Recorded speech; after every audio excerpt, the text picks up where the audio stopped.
understand, I'm not going to dismiss their argument totally, because they may be saying something to the effect of the way that the King James says stuff sometimes sounds like Yoda, and it really does. And the reason it sounds like Yoda is because in the languages they're translating from, the word order is different because that's how they put emphasis on certain things.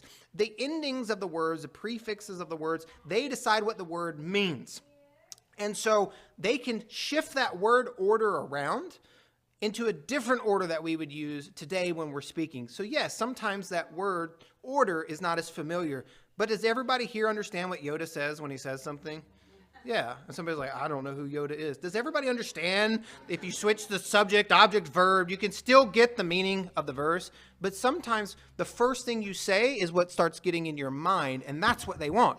The original writer, the original text that we have, the word order put an emphasis in your mind immediately, even though it didn't change the meaning. And so the King James sticks to that. When I took Greek, I found that if you wanted to ace your class, read a lot of King James. And then when you start translating, just translate it like the King James verse, and you'll nail the translation. So that was the easiest way. Now, what they start doing is saying, yes, you can translate it that way, but that's too difficult to understand that way. So you need to rechange the word order and everything.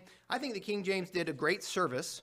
I think it's perfect and infallible, but I also think the translators did a great service by sticking with the emphasis that was given to us by God in the original manuscripts. And I think you lose that when you change the word order around. And so there's instances there